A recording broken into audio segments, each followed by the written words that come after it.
Olá, sejam todos bem-vindos ao canal Novo Cientista de Dados.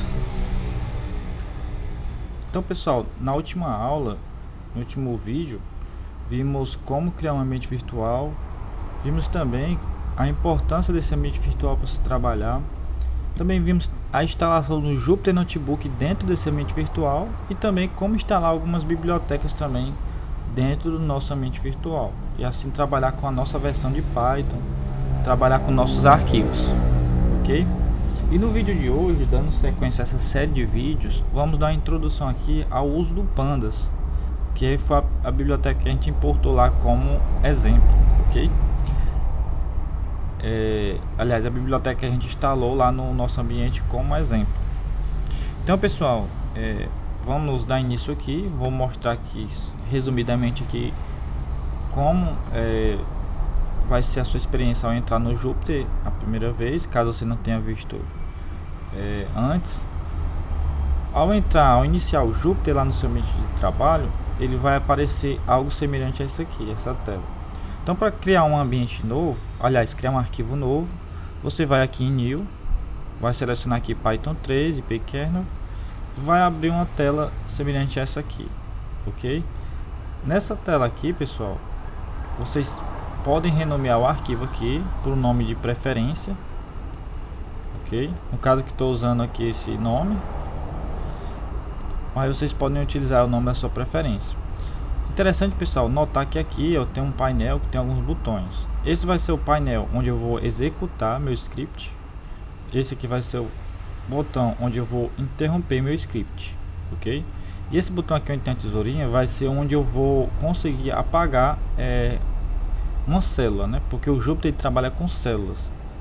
Essa parte aqui onde eu vou escrever o código é uma célula, ok, pessoal?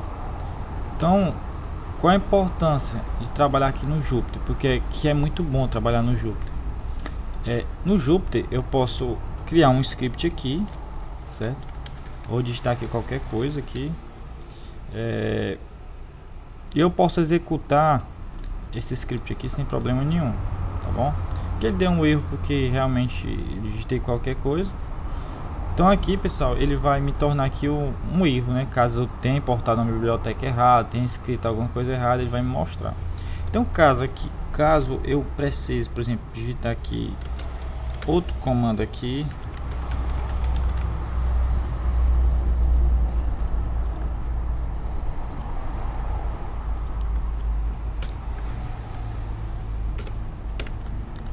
então vocês notem que aqui não deu erro nessa de baixo, mas no de cima a gente viu o erro. Então assim a gente pode executar nossos script por partes. Então a gente pode testar a primeira parte do script, ver se tem algum erro. Aí na segunda parte você coloca numa segunda célula e testa. Então por esse motivo o Jupyter ele é muito bom de se trabalhar. Ele trabalha com o conceito aqui de células, né? E isso é muito bom. Então aqui eu vou apagar aqui essa parte aqui. Vou limpar aqui a minha célula. Então a gente vai iniciar aqui, ok?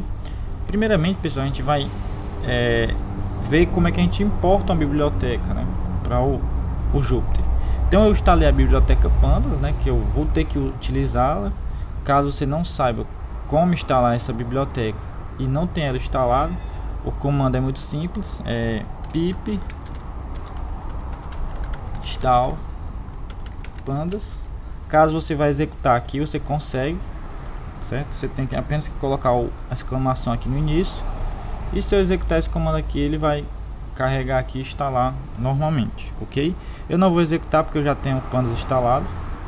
Então, feito isso, feita a instalação, pessoal, vocês vão importar essa biblioteca para o Jupyter entender que você quer trabalhar com Pandas. Então, como é que isso é feito? Você vai dar o seguinte comando: import Pandas. Detalhe, pessoal, que eu poderia utilizar ele dessa forma, ok?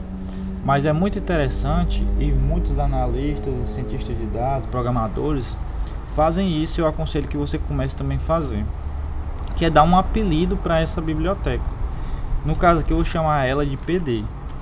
Geralmente é quase um padrão a gente utilizar esse nome, ok? Então aqui eu importei a biblioteca Pandas, eu chamei ela de PD. Basicamente esse é o comando que tem aqui. Então eu vou executar, posso dar um Ctrl Enter, ou então vir aqui em Run, eu executo. vai aparecer um asteriscozinho aqui, em cima vai ficar carregando. Pronto, não me tornou nenhum erro, significa que deu certo. Se por acaso a biblioteca não existisse, eu tivesse escrito errado, ia me tornar um erro, dizendo que o módulo não foi encontrado, esse módulo não existe ou não foi encontrado. Então aí no caso você tem que verificar se você escreveu alguma coisa errada ou se essa biblioteca foi instalada corretamente, ok? Então vamos aqui começar do básico aqui, vamos carregar um dataset. Eu estou utilizando um dataset do site Kaggle. Esse site ele tem vários datasets que são ótimos para a gente poder treinar, aprender como se trabalhar com dados, certo? E é um site também que tem algumas competições também de ciência de dados. É muito interessante que você dê uma olhada também nesse site. Eu vou deixar o link aqui na descrição, aí vocês podem depois explorar um pouco mais o site, ok? Então pessoal, aqui o arquivo que eu baixei foi esse, Iris Espécie. Então você pode clicar nele, certo? Você vai aqui em download, vai baixar o arquivo, ele vai vir zipado, aí você extrai, ok? Possivelmente, pessoal, vocês vão precisar se logar, então vocês podem se logar aí com a conta de vocês, né, para poder baixar o arquivo. Se por acaso vocês não quiserem utilizar esse arquivo, vocês podem criar um arquivo aí de exemplo no Excel, talvez, tá certo? Para poder acompanhar os vídeos, tá bom? Mas seria interessante que vocês utilizassem o mesmo arquivo trabalhado aqui. Então pessoal, vamos criar uma variável aqui, eu chamo ela de df, vou chamar aqui do pandas, eu vou chamar o método read csv, pois o meu arquivo está em csv. Detalhe pessoal que eu coloquei aqui bem rápido, mas vamos voltar aqui. Vocês vão ver que esse método read ele tem vários formatos de arquivo. Eu posso, por exemplo, ler um arquivo aqui HTML, ler um arquivo Excel, arquivo de texto SQL e por aí vai, XML. Só que hoje a gente vai focar num formato CSV, ok? Eu vou deixar a documentação do Pandas. Você pode explorar um pouco mais essa questão da leitura de dados, de dataset. Aí você pode fazer alguns testes com alguns arquivos de exemplo, ok? Hoje eu não vou focar tanto nessa questão do dataset em si, da leitura dele, tá certo? Então eu vou usar um formato aqui de arquivo CSV, no qual o nome do meu arquivo se chama iris.csv. Esse arquivo eu já extraí, que foi aquele que eu mostrei para vocês, ele está dentro da pasta. E é importante que vocês façam a mesma coisa, extraiam ele dentro da pasta que vocês vão trabalhar. Ele está aqui, certo? Dentro da pasta que eu criei, meu ambiente virtual. Ele é importante que esteja extraído dentro dessa pasta, porque senão, se não tiver dentro da mesma pasta, possivelmente vai dar um erro, porque ele não vai encontrar o diretório, ok? Então tem como a gente pegar e conseguir encontrar o diretório. A gente coloca aqui o passo a passo, C2 pontos, caso você esteja no Windows, né? Vai encontrando o arquivo, tem essa opção. Só que o foco não é isso hoje. Então hoje a gente vai aprender mesmo como trabalhar com um dataset. Então é importante que você já faça assim, para ser de uma forma bem fácil para você poder trabalhar, ok? Então pessoal, aqui dentro do método read, vamos ter aqui alguns parâmetros. E eu vou utilizar aqui o parâmetro sep, que é o parâmetro separador. Quando a gente lê um arquivo CSV, geralmente ele é separado por vírgula. Então nesse caso aqui, o meu é separado por vírgula. Pode ser que aconteça de ter algum arquivo que seja separado por ponto e vírgula, ou por tabulação. Aí no caso você vai verificar qual é a separação aí do seu arquivo, tá bom? Aí você pode fazer alguns testes aí e verificar qual é o formato de separação do seu arquivo. No caso do meu é vírgula, então por isso eu estou botando o separador vírgula, ok? Então eu vou ler aqui, vou imprimir esse dataset. Eu estou dando Ctrl Enter, mas você pode ir lá em aqui em cima, vai fazer vai dar o mesmo resultado, ok? Então tenho aqui, pessoal, data frame imprimido, certo? E um ponto que a gente vai ver logo de início aqui é que ele dá essa tabelazinha aqui já bem bonita, né? Bem estruturada. Caso você esteja utilizando um editor de texto ou um IDE, provavelmente você vai ter que digitar o comando print, certo? Dessa forma. No caso do Jupyter, ele me dá a opção de não precisar fazer esse comando, basta eu especificar a variável. No caso aqui, a variável que eu criei foi df, então coloquei ela aqui, ok? E aí eu executo, ele vai me trazer exatamente os dados desse data frame. Então, pessoal, vamos aqui iniciar aqui. Deixa eu só recapitular aqui. Pronto, vamos ver aqui, pessoal, primeiramente como é que a gente pode ler as linhas iniciais do nosso data frame. Pode ser que você precise examinar um data frame grande e às vezes isso ocupa muito espaço aqui na tela, talvez não seja legal, e você talvez precise verificar as primeiras linhas desse data frame para ter uma noção dos dados que você vai trabalhar, ok? Então o Panza, ele dispõe de um método muito interessante, que é o método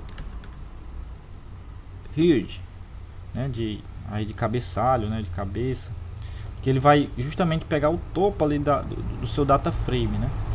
Por padrão, ele pega aqui as 5 primeiras linhas, certo?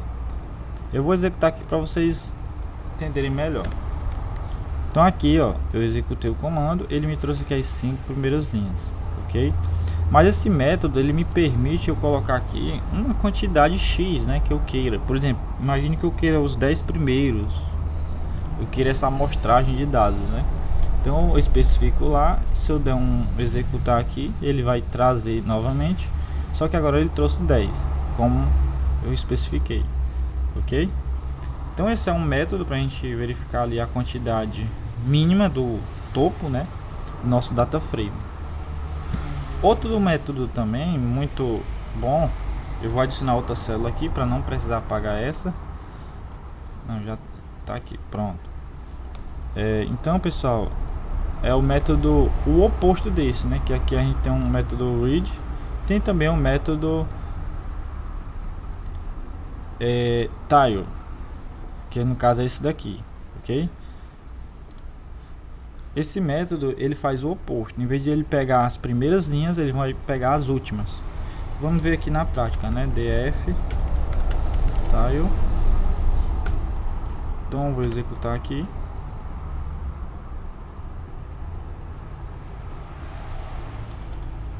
Ele me trouxe aqui as 5 últimas linhas do meu data frame. E novamente é aquela mesma história, né? Se eu quiser aqui um número X, eu posso especificar aqui, e se eu executar novamente, ele vai me trazer a quantidade que eu pedi, que foi no caso os 10 últimos. Então posso examinar também os 10 últimos.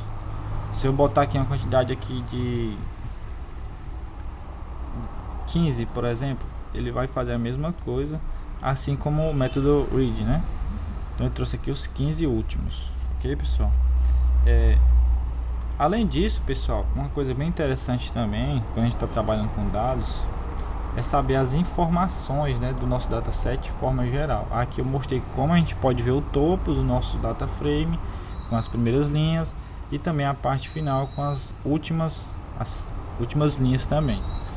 Então, talvez você precise ver ali uma informação geral do seu data frame. Você quer saber a quantidade de memória que ele usa, quer saber a quantidade de colunas, os nomes das colunas. Então, um método muito utilizado, inclusive é um que eu utilizo muito, é o método info. Então você vai digitar aí data frame, né, df info. Então ao executar esse comando, eu tenho ali um resumo do meu data frame, ok? Ele me diz aqui que é um objeto aqui data frame, me diz a quantidade ali de linhas, né? E também ele me mostra aqui o nome das colunas, se eu tenho algum campo nulo. Também me mostra o dtype, né? Ou seja, o tipo de arquivo o tipo de dados de cada coluna, se é um tipo inteiro, se é um tipo float, né? Se é um objeto, ou seja, um arquivo que contém texto. Então aqui me mostra também a memória, né, que é utilizada, né? Então talvez seja interessante para você saber qual é o tipo de data frame que você está trabalhando, né? Entendeu? Por exemplo, quando eu tenho um tipo aqui objeto, possivelmente ou só é texto nessa coluna, ou é um objeto do qual tem um texto misturado com números. Então você vai ver qual é a melhor forma de você trabalhar com essa coluna, né? No caso aqui eu sei que só é texto, né? Porque é o nome das espécies, ok? Além desse método, pessoal, também vamos ver aqui também como criar uma coluna, né? E para criar uma coluna é muito fácil criar uma coluna aqui no Pandas, né? Vou adicionar outra célula novamente. Então vamos ver aqui como a gente pode criar uma coluna aqui no nosso data frame. Eu vou imprimir ele novamente só para vocês verem todo o data frame. Vocês veem aqui que tem 6 colunas, né? Tem essas 6 colunas e eu quero adicionar uma coluna a mais aqui. Então como é que eu posso fazer isso? Como eu estou trabalhando com essa variável que está armazenando todo o meu data frame, eu vou abrir aqui chave e vou adicionar essa coluna aqui. Eu vou chamar de new e aqui eu vou atribuir um valor a essa coluna. No caso aqui eu vou chamar todos os dados dessa coluna de 1. Então ela vai possuir o valor 1 em todos os campos, ok? Então vamos executar aqui. Eu vou novamente imprimir nosso data frame. Então aqui vocês vão reparar que tem uma nova coluna adicionada com o nome new, ok? Agora vamos imaginar que eu não quero adicionar uma coluna, eu queira apagar essa coluna. Como é que eu posso fazer isso aqui dentro do Pandas, utilizando a biblioteca Pandas? Então pessoal, vou adicionar novamente aqui outra célula para a gente fazer aqui embaixo. Então vou imprimir aqui novamente nosso data frame. Então aqui ó, a gente vê a coluna ainda, né? Então vamos tentar apagar essa coluna. O método que a gente vai utilizar é o método drop, que é o método onde eu posso especificar uma coluna aqui para ser apagada, ok? Tem outros métodos drop também, que é o drop duplicate, drop level, drop nar. Esses métodos vão ser vistos em outros vídeos, tá certo? Hoje eu não vou me adentrar tanto nesse assunto drop. Vai ter alguns vídeos específicos só para essa parte, tá bom? Então vamos tentar usar aqui o primeiro método, que é o método drop. Aqui eu posso especificar aqui o nome da coluna. Eu vou colocar aqui o nome da coluna new.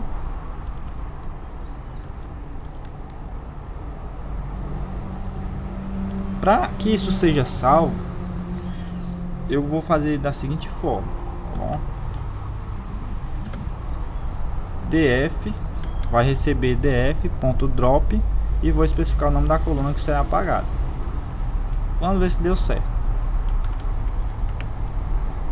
Então pessoal, aqui está a coluna, tá o data frame com a coluna apagada, certo? Se a gente voltar aqui, a gente viu que antes tinha a coluna e aqui está sem a coluna, ok?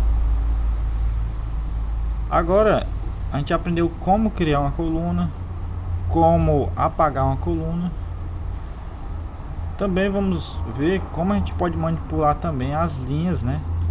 E assim também juntamente com as colunas e fatiar algumas partes do nosso data frame, né? A gente viu que a gente pode selecionar as primeiras linhas, as primeiras colunas, mas talvez eu queira especificar algumas linhas ou colunas específicas. Como é que a gente pode fazer isso? Tem dois métodos que a gente pode utilizar no fatiamento, é o método lock e o ilock. Eles são muito semelhantes, né? Vamos utilizar aqui primeiramente o método lock.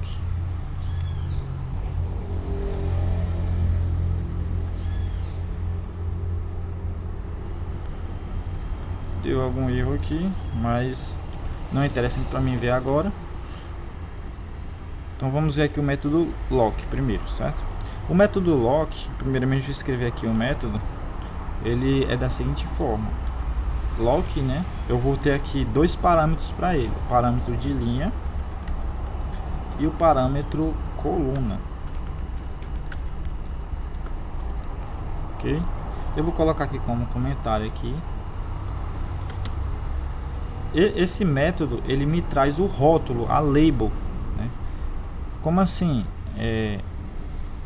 No Pandas eu tenho as labels, que no caso são os nomes das colunas, né? Por exemplo, essa coluna aqui ela é chamada de ID.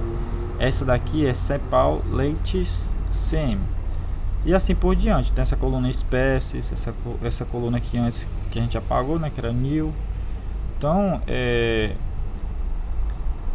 isso são as labels, são o nome dessas colunas. E assim também eu tenho as labels ou o nome das linhas, né? No caso, essa linha aqui, ela é o nome dela é 0, né? Ela recebe o mesmo nome dela é o mesmo índice, porque não tem nome, né? Então ela vai receber o mesmo nome atribuído ao índice, que no caso aqui é o 0, ok? Então vamos ver aqui na prática como funciona, certo? Então vamos chamar aqui o nosso df, vai receber o método lock e vou especificar aqui a linha 0, por exemplo, e eu quero que eu me torne aqui a coluna. Vamos retornar essa primeira coluna aqui, essa segunda coluna aqui só para a gente ver. Vou dar vírgula aqui, abro aspas, vamos executar aqui para ver. Então ele trouxe exatamente essa interseção, né? Então o método lock ele pega a interseção ali selecionada, né? Eu poderia simplesmente também apenas deixar aqui 0. Ele ia me trazer todos os dados referentes à primeira linha, né? No caso a linha 0. Vamos ver aqui como é que funciona. Então aqui ele me trouxe esse objeto, né? Me trouxe como um objeto no qual eu tenho aqui todos os dados da linha, certo? A gente for reparar, tá aqui, ó, por exemplo, a coluna espécies tem um nome Iris setosa, e as outras colunas também, onde aqui eu tenho 5.1, 3.5, 1.4 e por aí vai, ok? Então dessa forma também eu posso selecionar a linha utilizando o método lock, certo? Outra coisa também que a gente pode fazer com o método lock, a gente viu ali onde eu selecionei uma linha e uma coluna, mas eu posso também pegar um intervalo de linhas e um intervalo de colunas no mesmo método. Vamos ver como é que a gente pode fazer isso. Eu posso digitar aqui da linha 0 e para mim identificar o intervalo eu vou colocar 2 pontos e dizer qual será a próxima linha. No caso aqui eu quero até a linha 7. Então eu vou pegar da linha 0 à linha 7. E eu vou especificar aqui a coluna dessa daqui, CEPAL with CM.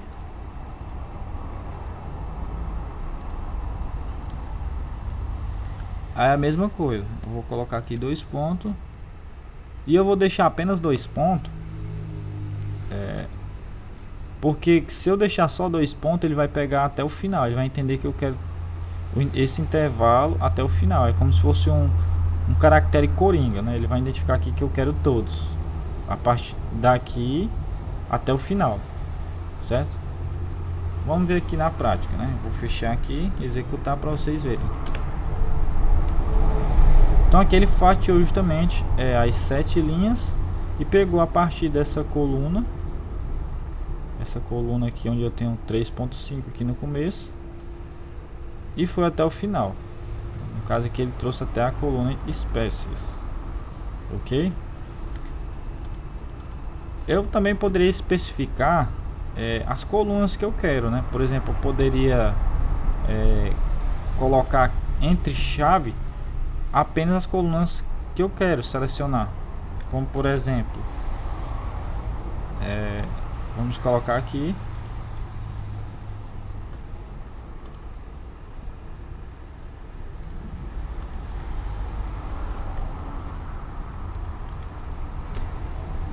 eu vou selecionar, por exemplo, ó, essa coluna. Vocês vão ver que até a ordem está diferente, ó. Vou selecionar essa coluna e depois eu vou selecionar, vamos selecionar só essas duas, só para a gente ver qual será o resultado. Então vocês notam que aqui essa coluna ela estava antes dessa, mas como eu selecionei aqui, como eu especifiquei aqui dentro de chave, eu posso também ordenar, né? Criar uma ordem específica. No caso eu coloquei essa como sendo a primeira e essa outra aqui a segunda, ok? Então eu posso também fazer dessa forma. A mesma coisa também eu poderia fazer aqui dentro das linhas. Eu poderia especificar aqui só as linhas que eu quisesse, talvez não um intervalo, mas apenas umas linhas específicas. Por exemplo, eu quero a linha 0, a linha 4 e a 145. Então eu posso colocar aqui.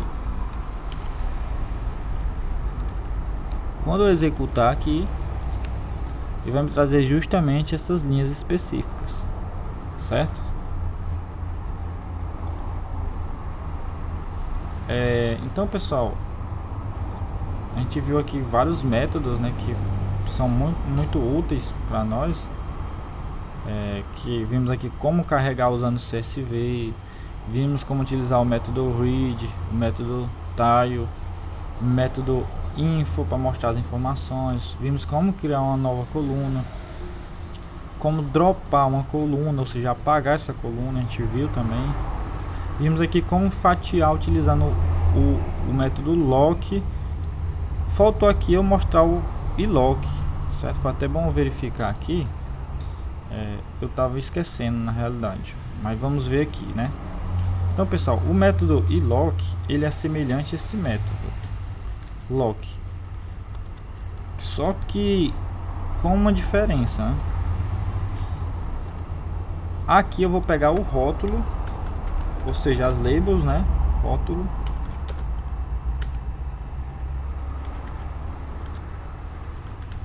Dos dados. E aqui eu vou pegar o índice dos dados. Como assim? Então vamos lá, né? Vamos à prática. Eu vou usar o mesmo data frame. Eu vou colocar aqui no lugar de lock. Vou colocar ilock. Eu vou pegar o índice desse data frame, né? Eu não vou pegar o nome, né? Mas só que no caso aqui da linha, ela recebe o mesmo nome, o mesmo rótulo dela é o mesmo número do índice. Então por isso ele vai receber aqui também o 0, ok? No caso da coluna vai ser diferente, porque eu estou pegando o índice, né? A ordem, né? Então, por exemplo, aqui é como se fosse um 0 a coluna. Ele começa do 0 e vai em diante, né? No Python, o índice inicial é o 0. Então, no caso, essa coluna ela seria o índice 0. Essa seria o índice 1, o índice 2, 3 e assim por diante. Então, aqui no lugar de eu colocar a label, ou seja, o rótulo, eu vou colocar o índice desse dado. No caso, eu vou colocar aqui o índice, por exemplo, vou colocar aqui o índice 1, no caso é esse daqui. Ok? Se eu executar aqui, vocês vão ver que ele vai me trazer aquela interseção que eu fiz o exemplo no início com o lock. Trouxe justamente essa interseção aqui, ok? Então a diferença do lock para o ilock é isso. Ele vai me trazer não por meio dos rótulos, mas por meio do índice. E isso vai diferenciar um pouco mais na questão das colunas, ok? Possivelmente se o rótulo da sua linha for diferente, tiver um nome diferente, pode ser que mude, mas na maioria das vezes a gente vai utilizar o mesmo nome do rótulo da linha, vai ser o mesmo nome, o mesmo índice, ok? Vai diferenciar mais a questão das colunas, utilizando esse método ilock, ok? Mas é a mesma coisa. Caso eu queira, por exemplo, pegar um intervalo aqui de colunas, eu quero o intervalo da coluna 1 até a coluna 3, um exemplo, posso especificar isso aqui, coluna 1 a coluna 3, Se eu executar aqui,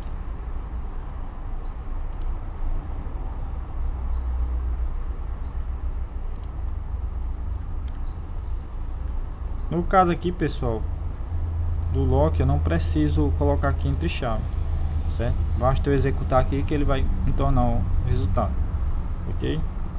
Então eu estou justamente esse intervalo aqui. Caso eu queira, por exemplo, o rótulo 5, a mesma coisa, eu trouxe ali a primeira linha, e se eu quiser o intervalo da linha 1 até a linha 4, faço dessa forma, e ele vai me trazer da linha 0 à linha 4, aliás, ele vai me trazer justamente esse pedaço aqui do data frame, ok? Então vocês notam que o método iLock para o lock são muito semelhantes, pequena diferença, né? Que eu mostrei a questão do rótulo e do índice. Então basicamente você pode utilizar qualquer um deles para fatiamento. Geralmente eu utilizo o lock, muito difícil utilizar o iLock, só em alguns casos específicos, mas fica aí a dica, tá bom? Antes de finalizar, pessoal, tem um comando, eu não utilizo muito por conta de ao carregar o dataset, eu vou carregar aqui, ele me fornece aqui o número de linhas e o número de colunas. Por esse motivo eu não vejo tão preciso, mas muita gente gosta de utilizar, que tem a curiosidade, né? A gente pode saber o nome a quantidade de linhas e colunas. Talvez você queira saber, né? Você não quer ficar talvez rolando aqui para ver aqui as linhas embaixo, as colunas. Você queira saber como é que isso pode ser feito via comando, né? Então tem um comando que é utilizado, que é o comando shape. Só que o shape ele não é um método, ele é um atributo. Por esse motivo eu não posso colocar ele assim. Eu vou executar ele aqui, por exemplo, dessa forma, vocês vão notar que vai dar um erro, certo? Ó. Então tenho que usar ele dessa forma, sem os parênteses. Então ele vai me tornar aqui, ó, a quantidade de linhas e a quantidade de colunas, ok? Então era um comando que eu queria ter colocado aí no início, mas eu não tinha visto a princípio a necessidade, mas é bom que eu passe aqui. E caso você tenha essa vontade de fazer esse comando para ver as linhas e colunas, você pode fazer, ok? Não acho muito prático porque aqui no final já tem a quantidade de linhas e colunas, mas talvez você queira fatiar, né, o arquivo aqui, queira saber quanto de linhas tem, quanto de coluna, aí é bem prático nesse sentido, né? Tá bom? Então pessoal, a gente deu apenas uma pequena introdução aqui ao Pandas. A gente vai ver outros vídeos onde a gente vai ver outros métodos como drop duplicate. Vamos ver também como é que a gente pode trabalhar com outros tipos de dados, vamos carregar outros datasets, vamos trabalhar ali também com SQL dentro do Python, né? Então vai ser muito interessante os próximos vídeos, tá bom pessoal? Então no vídeo seguinte a gente vai ver justamente esses métodos um pouco mais exploratórios, né, da nossa análise, tá bom? Então vou utilizar a mesma base de dados para fazer algumas análises exploratórias, tá bom? Caso você queira utilizar o mesmo dataset, como eu já falei, vou deixar o link na descrição. Então fica aí a critério de vocês, tá bom? Um grande abraço aí, curta esse vídeo aí, compartilhe e até a próxima. Valeu!